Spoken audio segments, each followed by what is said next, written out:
What's up, everybody? So far, it's just me in here, but that's okay. I figured it'd be kind of a small first time. I wanted to check out the live stream. I do a podcast, a Broncos podcast over at milehighreport.com, which I'd love for you to check out.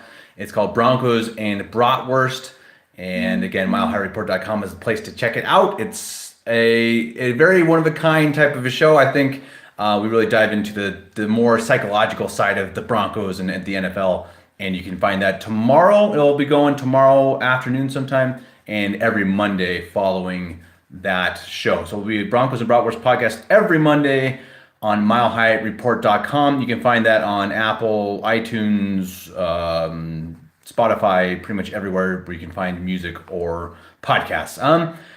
What I want to do for this show is I want to have 3 segments every day, or every time I get the chance. It won't be every day, but every time I can. And I want to do 10 minutes. The first 10 minutes is going to be about Colorado sports. That's going to be the Denver Broncos, Colorado Rockies, and Denver Nuggets, and maybe a little bit of Avalanche or Rapids, especially if there's any big news. But the big three, the football, baseball, basketball, those are the three that I'm mostly concerned with, and the three that I like talking about the most, because that's all I'm here to do. I just want to chat with you about sports in the first 10 minutes, the first segment. The second segment is going to be about national sports or even world sports, international sports. I actually write a little bit for Bayern Munich basketball. So I know the Euro League fairly well. I know a little bit about German basketball, the BBL,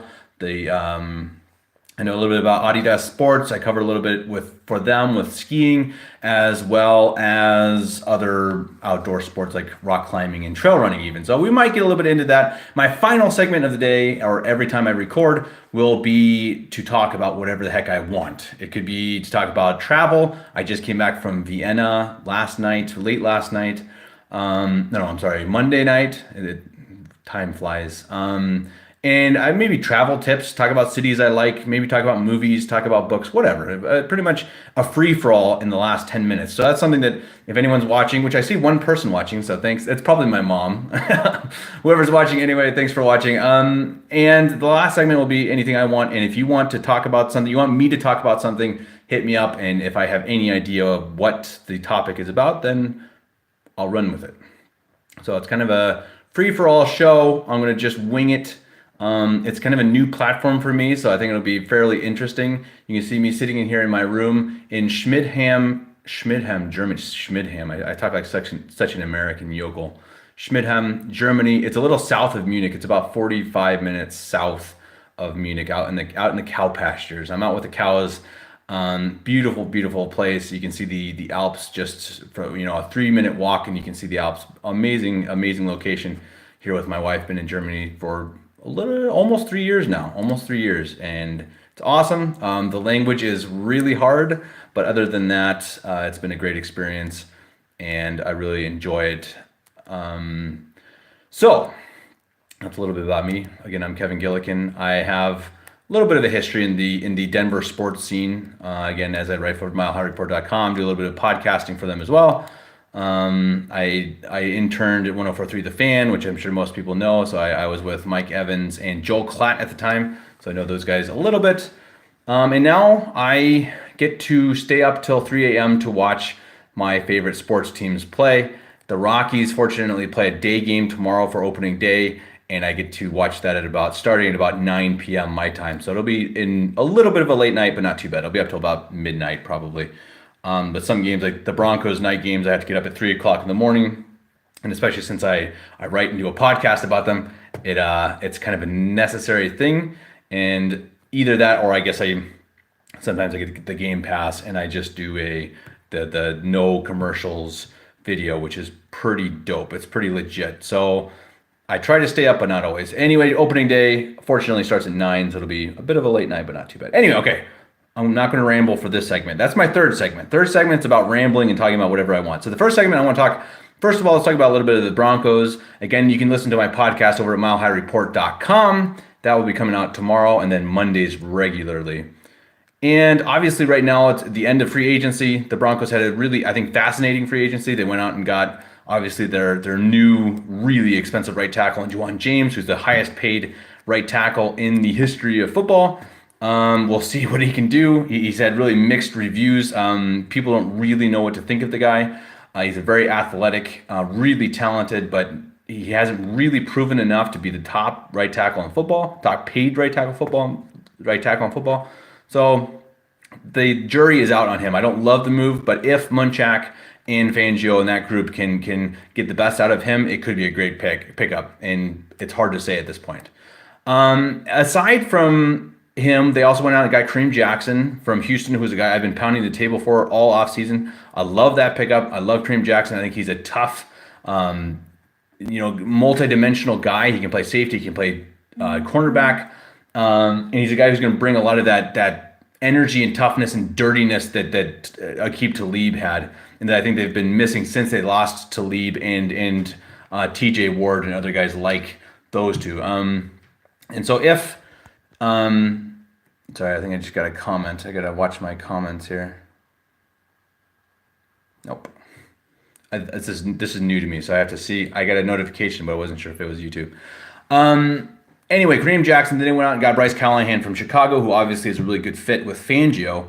And I love what they're doing. I think that Elway and Fangio are trying to go back to the 2015 team, the Broncos championship team, and they want to bring in a really good edge rush, which they already have, obviously, Von Miller, Bradley Chubb. They already have a decent interior with Shelby Harris, Derek Wolfe, and Gotsis. I think they might add to that. I can see them going out and getting a guy like Ed Oliver if he's available. I think they draft him at number 10.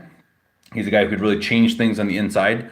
And aside from the defense, and aside from bolstering the secondary and also bringing in a right tackle, they went out and obviously got Joe Flacco. So they brought in a veteran quarterback who's been there. He's done that. He's proven that he can win in the NFL and he can win in the playoffs. And that's a big one. And that's what they need, a guy who could right the ship and be a veteran leader. Now, I don't think he's a vocal guy. He's not Peyton Manning, but he's a guy who, again, he can say, hey, I have won in this league and I have the proof for it. And that's something that I think that they obviously were missing with Case Keenum and Trevor Siemian, guys who maybe the greatest guys in the world, but they didn't have any proof of being a winner in the NFL. And so I think, again, they're trying to build that team around a veteran quarterback who maybe is not the best physically, he may not be the best quarterback in terms of just style of play, but at least he's going to be someone who can lift all the boats and make everyone at least a little bit better. That on top of a really good edge rush and a really good secondary, and you're on your way to being the 2015 team. And you also brought in Fangio, who's very much similar to Wade Phillips. So you have a great defensive coach, you have a good scheme, you got your secondary now, you got your defensive backs who can blitz, they can play different positions. You have Justin Simmons, can play cornerback, he can play safety. Same with Jackson. So these are really unique players that I think could have a really good season and a really good fit in Fangio's scheme. And again, I love what they're doing. I love what they did on offense. I love the rumor that Kayvon Webster is interested in coming back to Denver. I think he's another guy who would be a great fit as a number 4 or even number 5 cornerback. That would be fantastic, especially if you get him at the right price. And you look at Isaac Yiadom as again maybe a 4 or 5 guy, or you move Kareem Jackson to safety, or use him as your nickel corner, as your kind of your nickel linebacker, or even Justin Simmons. So again, I think they've done a really good job of bringing a bunch of talent that can play different positions, and you can really throw out a wild card there on the defensive side of the ball. I think they have obviously question marks at tight end. They have question marks on the offensive line. Even on the defensive line, I don't think, their edge rushers, they have 2 really, really good ones, but after that, they have absolutely nobody at all. I mean, I could probably go and play defensive end for the Broncos right now. So they'll obviously have to address that and obviously some of the other needs. But anyway, okay, enough Broncos. You can listen to any other Broncos. You can listen to me talk about the Broncos for 30 minutes or an hour on Thursday. Again, Broncos Bratwurst podcast on milehighreport.com. The Rockies, of course, are the big news because they start tomorrow. I was just reading on ESPN that they have the power rankings. They have the Rockies at 12th in the major leagues, and they have the Rockies going 500 over the year. And I think that's like the worst case scenario. That's if people get hurt. That's if things go really wrong. This should be a playoff team without question. I've also heard other national media guys come in and say, hey, I think that this team could be really good. They could even win the West. I've heard a couple guys say they could win the West. Pedro Gomez was one. I forget the other one, but there is at least some idea in the national media that the Rockies could be better than average, and that's obviously what the team should be looking for. And I love the pitching staff. Obviously, they were the best in Rockies history last year. Freeland, Marquez, Gray. See, this is the problem with live shows. You get all my mistakes. My prediction was that Gray is actually going to become the ace again, even though he's the number 4 pitcher right now. It's starting at, when the lineup comes out on opening day, he'll be the number 4 pitcher. But I think by the end of the season, I think he's going to recapture the ace role. I think Freeland is going to have a bit of a sophomore slump. You can't be. I mean, you have to go down a little bit after the season. It's just an unbelievable year. He was so good at Coors Field, amazing ERA. I mean, just what a guy and a homegrown talent. Awesome story. But I think he's got to dip a little bit, and it's typical for guys, especially pitchers that play at Coors Field. I hope he doesn't. But I think Gray is going to kind of retake the reins and become the ace that he should be, and that he has the talent to be. He just kind of has to, I don't know, get over it, get out of his head a little bit. The offense, your guess is as good as mine. I think they have improved. I think Daniel Murphy is going to be at least an improvement at first base. You have Ryan Murphy at second base. I think he was the guy in spring training. He hit for average. He hit for power. He's a decent fielder at second base. Hopefully he's the second base of the future, at least the immediate future. You have Brendan Rodgers coming up, who's going to take someone's position. So either he learns the outfield or he takes over second base. You kind of have a logjam coming in in the middle infield position. So honestly, I could even see him being traded, Rodgers being traded for a position of need, perhaps a star reliever or something. But you obviously wouldn't do that unless you get the right price, because he's one of the top 10 prospects in all of baseball.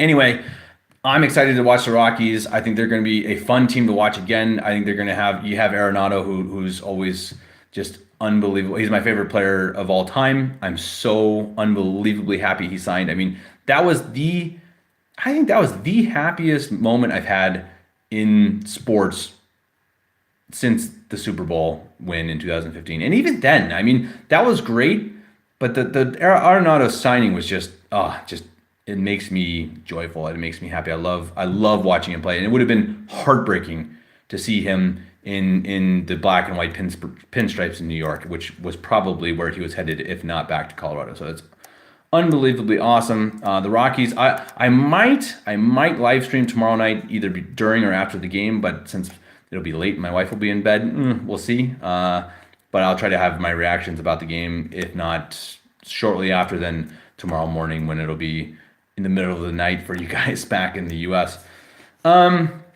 Obviously, too, another big story in Denver is the Denver Nuggets, who have been really, really phenomenal. I mean, just weirdly good, kind of unexpectedly good. They have obviously the star player in Jokic, who again is a guy just you can't not love Jokic. He's a guy who just finds a way to make it work. I mean, he's the ugliest looking big man ever. Not personally, but the way he plays, he's so gangly and it's just awful to watch, but also beautiful. It's hard to describe unless you've watched him. You wouldn't understand. So go watch him. He's a master, a genius on the floor, and just how he finds his teammates, how he leads, how he manages to get rebounds, even though he doesn't look like he's very strong. He's so smart. He's so intelligent. He just knows where to be. But he's surrounded by guys who are good but not great. He doesn't really have any great players. I mean, Murray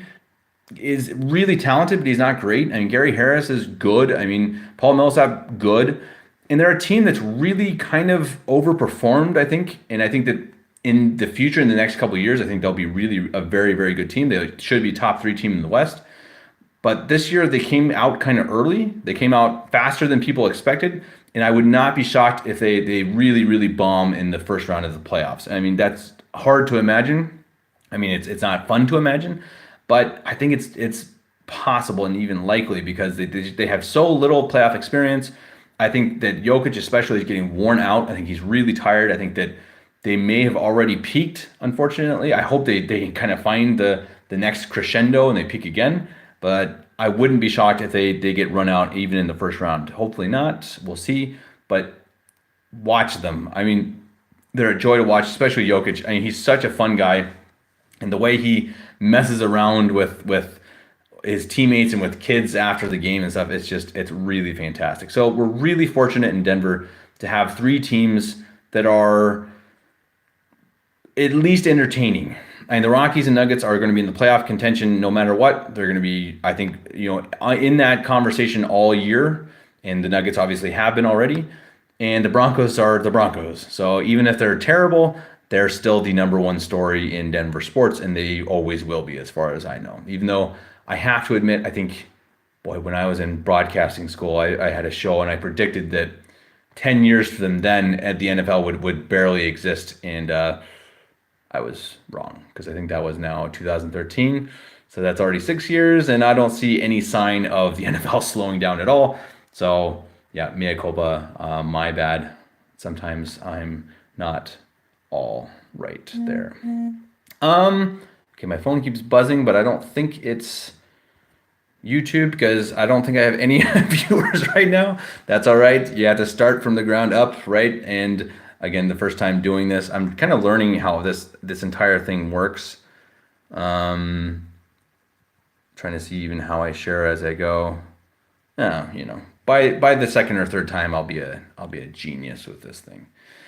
Okay, so second segment, I want to talk a little bit about national or international sports. I mean, I know this probably doesn't interest most people, but again, I don't really care. This is my show. If you want to tune out now, I do have an interest with the Bayern basketball team, and they've been very good this year. They're completely dominant in the BBL. They've been good in the EuroLeague. They've been better than expected in the EuroLeague, and it's really interesting. What I really wanted to talk about with them is the difference between the atmosphere in the basketball arena and the here in Germany, in the basketball arenas in the US. And I've obviously been to games in the Pepsi Center and in other places, and they're fun, they're fantastic, they have a great environment, they have good PA announcers, they have a fun atmosphere, but it's really different. It's almost like there it's the major leagues, but it's kind of this highbrow atmosphere. It's this atmosphere of, okay, you don't get too crazy. You don't really yell at people. If anyone does anything bad, then they're banned and they're shamed for life. Like if you drop beer on someone, then you're just done. If you curse, then you'll probably get thrown out. I mean, it's pretty strict and pretty PG rated in the US. And I'm not saying that's bad. I mean, I think that's just how it is. Of course, not always. I mean, some fans are terrible. Apparently, the Utah fans are terrible. And don't get me started about Russell Westbrook and saying he's going to beat up some man's wife because the guy was, I don't even know, making some crude joke or something. I mean, ridiculous. I mean, if there's ever a player I could not stand in all of sports, it's Russell Westbrook. I just can't stand the guy. I mean, he's never won. He'll never win anything. He's the most selfish player ever in any sport, maybe. And what happened? He pushed his two teammates out practically, or maybe he didn't, but that's what ended up happening. And they're much closer to winning than he is, and he never will be. Never will be, because he's not a winner, and he's not a guy who. That's not his first priority. His first priority is, hey, I want a triple double, and he's got this attitude and this temper and this childishness. This you touch him and he just freaks out. And grow up, dude, grow up. Anyway, off track. Back to the arenas. Here, you go to the Audi Dome in Munich here, where Bayern plays, and it's really more of a college atmosphere. It's this really kind of wild, but not all. I mean, so they have, it's hard to describe. They have a section where it's kind of your crazy fans. They're waving flags, and they're beating drums. I mean, they beat drums and sing like the entire game, especially for the big games. And they're just beating drums and just screaming, singing their lungs out for the entire game. I mean, they never stop. I mean, I think even if they're down, if the Bayern was down by 30, I don't think these guys would stop screaming and singing. I mean, they're just, I don't know if that's partly because they don't really understand basketball or because they're just kind of crazy fans. But it's the same with the soccer stadiums, the football stadiums, the foosball. You go there, and when you announce the names of a team in the US, say baseball, football, soccer, anything, and they say, and now the other team, and they kind of have this sad voice. This voice is like, I'm not a fan. Up next is Barry Bonds. It's not excited. So if you're the Rockies, Larry Walker. This really excited, pumped up. But the other guys, it was just Barry Bonds. Okay, no problem.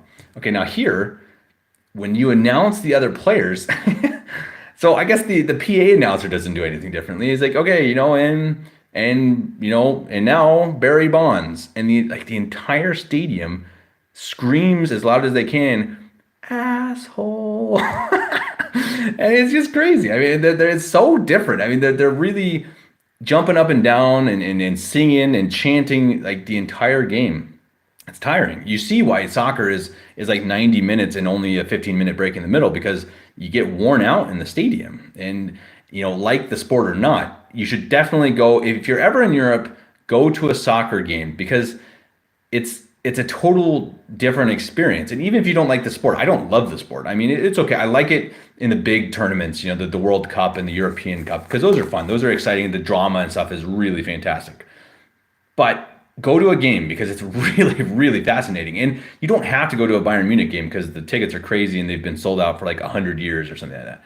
But go to some even, Bundesliga 2, the lower league, and they're really fun. They're really a cool and very different atmosphere, very college-like, and it's a fascinating thing. And you can go, you go here to the Audi Dome too. Partly too, a really good thing is you get really good beer and really good sausages. So go over to the Audi Dome, and you can really get taken care of really nicely. And it's a small stadium. I think they seat maybe 6,000 people. And you're right close up, with the players. You're kind of right there in their back pocket. And I've seen some of these. There was one game, I think it was some little town, some little village in Germany, and they had, I think, 3,000 fans. But I mean, they're right there. I mean, they're right there. You could almost reach out from the foul line and shake the fans' hands. And there was a game where they had guys like running onto the floor and just like running past the guys at the free throw line. Now, obviously they got kicked out and stuff, but I mean, it was the most bizarre thing.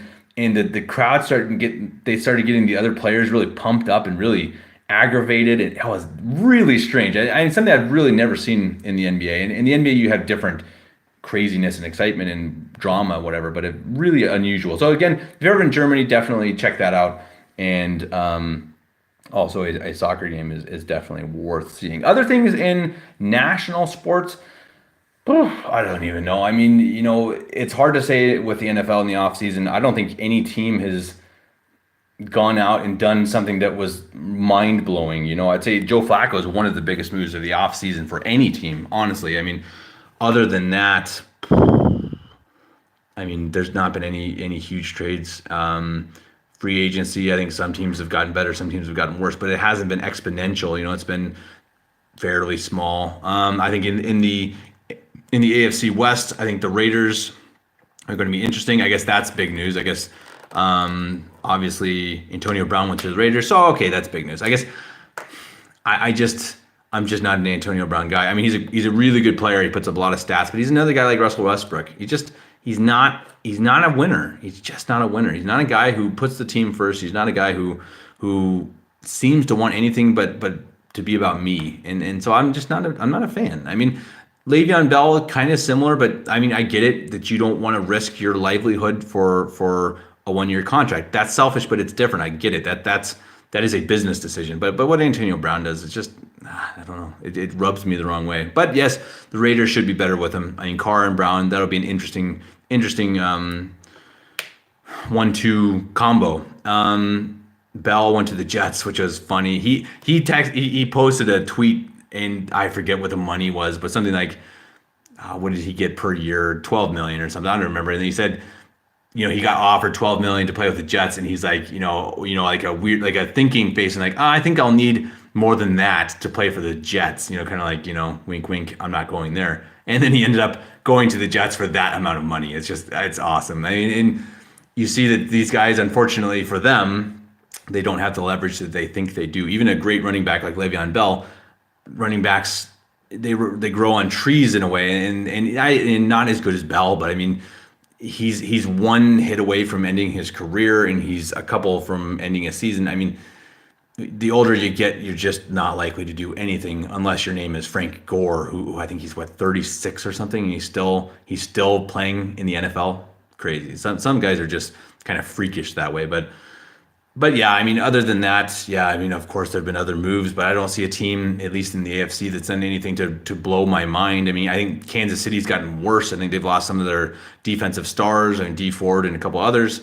They got Tyrann Mathieu, but okay, cool for you. I think he's okay, but he hasn't been great since his first couple of years, and then he got injured, and I don't think he's been the same. He's a decent player, but not a fantastic player anyway. Other than that, I mean, you go to the NBA and I guess the big news recently was Yusuf Nurkic just destroying his leg. I don't recommend you watch the video. It's just one of the worst injuries I've ever seen. And it's what happens when a practically 300-pound man jumps up and falls and gets trampled on and lands incorrectly, and it all lands on one or two bones that just go pop. Oh, rough. And that's rough for Portland. He was having a crazy good year. I mean, a year similar to Jokic, and obviously the two were teammates a couple years ago. And I think Portland is 4th or 5th in the West right now, and that's a big injury for them. And so their chances of really going anywhere deep in the playoffs are much lower than they were before a couple nights ago when he banged up his leg. So bummer for him. The NCAA basketball, honestly, I just don't get into it all. I used to do brackets, but it's so random that it just irritated me. I'd be out in the first day. I'd lose half the games. I was like, okay, this is dumb. And so my time is just better spent elsewhere than looking at my sheet that's a fail every time. And it's the same for everyone else, I think. I think everyone gets aggravated, but it's still that draw to, maybe this year I'll just somehow figure it out. But yeah, I get NCAA basketball, and there have been a couple years I get into it, but it's just not my sport these days. I just don't really love it. And it's kind of the big news because I think they're in the Sweet 16. My brother went to school or finished his master's in North Carolina for the Tar Heels. So they're kind of, if there's any team that I'm rooting for to, win everything, then it would be them. So shout out to Paul, who graduated from Carolina for his master's. I'm just browsing through ESPN. I don't think there's anything else big. I mean, geez, they've got U.S. the U.S. soccer team here on the front page. So obviously not a whole lot of big news going on in U.S. sports. Just the NCAA tournament, and yeah, that's really about it. It's kind of a quiet part of the year in a way. I think the NBA playoffs start in a couple weeks. Baseball starts tomorrow. And so today is kind of the calm before the storm, and I'm ready for the storm, guys. I'm ready for the storm. I'm ready to break down these Nuggets games, these Rockies games, and really start talking about something else other than the Broncos. And I love the Broncos, and I love the Broncos and Bratwurst podcast, but I really crave, when I'm doing these podcasts, I start to really want to go off and talk about the Nuggets, or want to go off and talk about the Rockies, and I really can't. Okay, I'm just getting notifications here. No, it's just a notification from YouTube. Here I was thinking that I got a comment, and YouTube just saying, remember your privacy policy. You jerk, YouTube. Get my hopes up. Though I do have one viewer right now. Thank you, whoever you are. I'll post this on YouTube, so I'm not too worried about it. First video, one viewer. That's solid. I think that's a. And if I grow, by that percentage every show, then I'll be huge in just a couple weeks. That's the way I think. Okay, so that's my end of my sports segments, I suppose. I wanted to do 10-minute segments, but I tend to talk too long, and so it's kind of gone on into about 15 minutes. So my last one, I want to talk about anything other than sports, pretty much. My final segment. So if you're a sports fan and you only want to hear sports, then now's the time to leave. I want to talk a little bit about travel and the way we've kind of learned the best way to travel, and the tips to seeing a big city in a way that's not miserable. Because a lot of people do the same thing. They go to a city, and that's why tourists and touristic cities often become not so fun because everyone has the same agenda, they have the same places to see, and they have the same times to see it. And so the time of year, especially in July and August, when everyone is traveling to these cities in Europe, they go to Venice, Vienna, London, Rome, etc., and they all get in at the same time. They eat at the same restaurants, they visit the same places. And if you've traveled anywhere and been traveling around cities, then you know exactly what I'm talking about. Now, the trick that we've found is that you go and stay in the center of the city. You rent a place. Airbnb is kind of what we like to do. We really haven't had any bad experiences yet. I mean, there are really some good houses, some cool apartments, and some fairly affordable prices. Sometimes some very affordable prices if you're willing to risk it a little bit. But the trick is that you stay in the middle of the city, like right in the city center, and you spend the money on that rather than on a great accommodation, because typically you want to be out and about and seeing the city, right? You're not going to spend that much time in the apartment. Now, you don't want some total crap hole that, looks like it has more insects living in it than past occupants, but you don't need anything super, super special. And if you spend the money rather on being central, then it first of all, obviously it makes it way, way easier just to get around. I mean, that's pretty simple. And that money is worth it more than having a great apartment. That's my first tip. Spend it on the location, not on the quality of the apartment. Now, if you have a lot of money, then obviously both problems are solved. But if you don't, you have a certain budget, say you want to spend $100 a night or something, spend $100 on staying in the city center, not on the awesome chandelier in the bathroom, because it's not worth it. You're rarely there. You only sleep there. So make sure you have good reviews for the place. You don't want, again, a place that no one's ever stayed at, and someone who knocks on your door and tries to come in the middle of the night, which we actually had that happen. And during our honeymoon in Italy, that was pretty weird. That wasn't even Airbnb. That was like a hotel. Yeah, Italians. Don't even get me started about Italians. Oh my gosh. I'm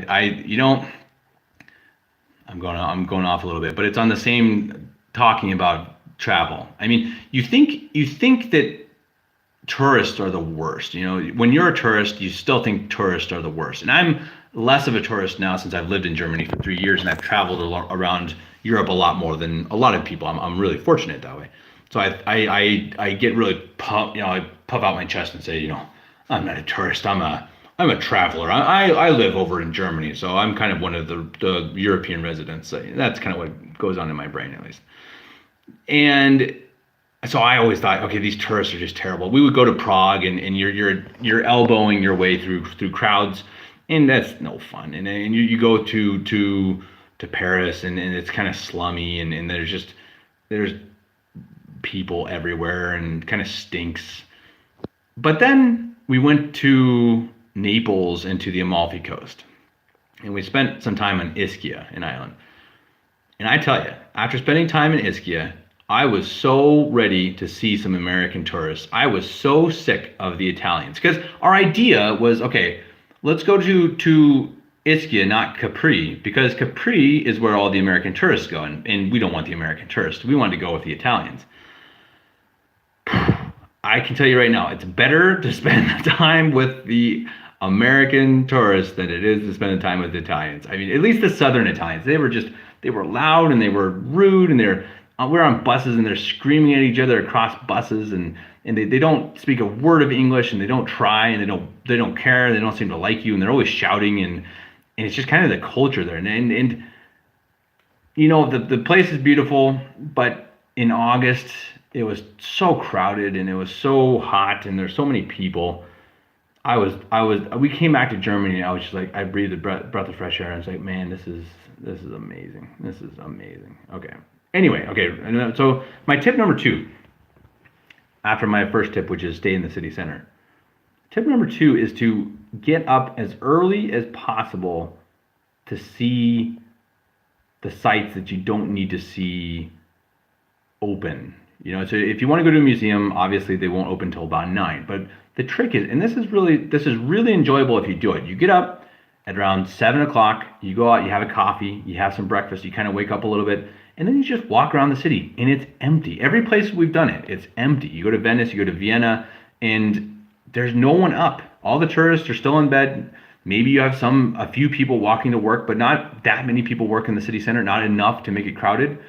And it's really peaceful and it's really, really cool. It's really the best way to just get the atmosphere of the city without all the people.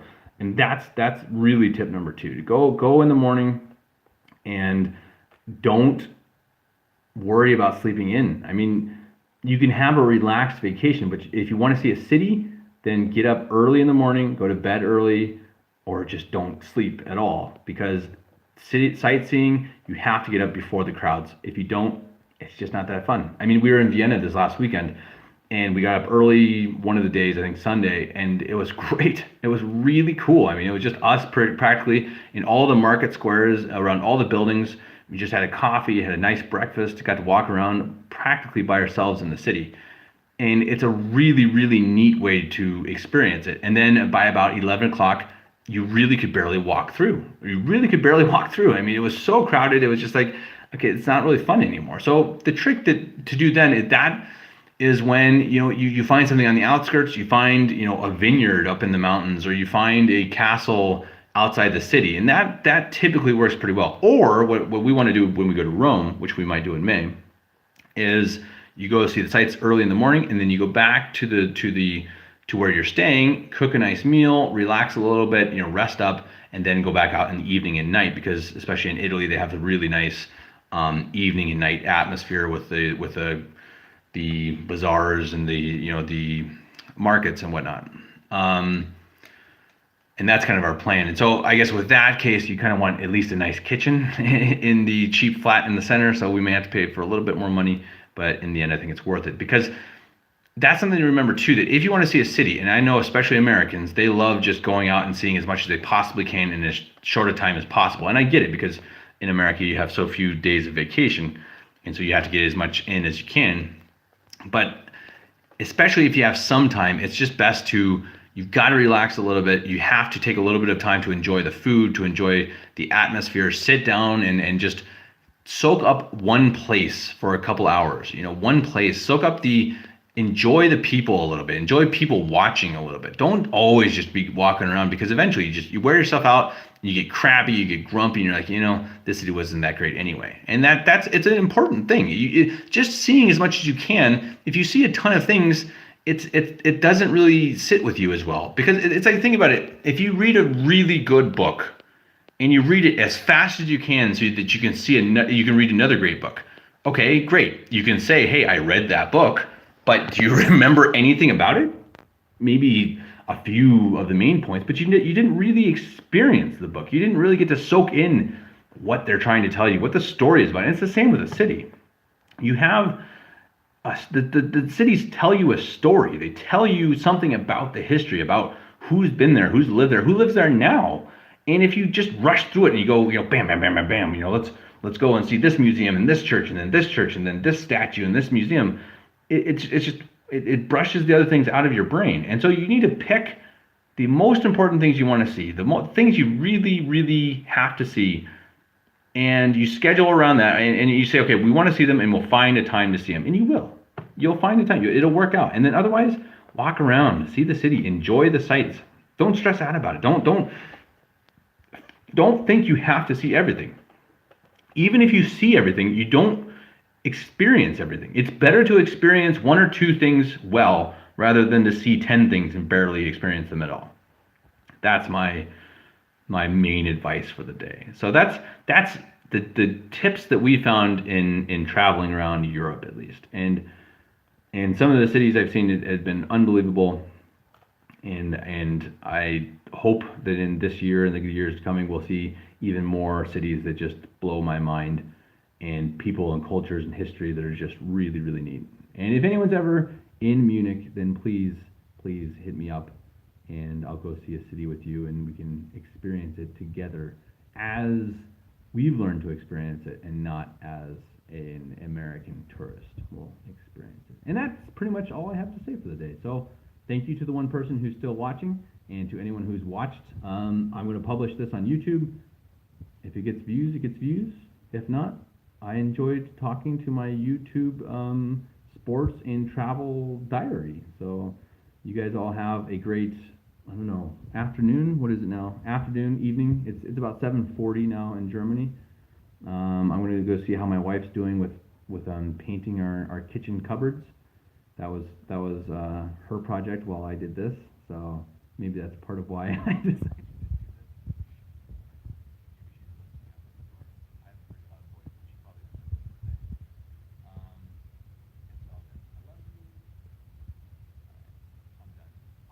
I'll do this again sometime soon. I'll tell you when, and I'll broadcast when I'm going to go live. Otherwise, check out my podcast, Broncos and Broncos podcast, going live tomorrow on milehighreport.com. I think around maybe 11 o'clock Mountain Time, so 1 o'clock Eastern Time. And of course, go Rockies.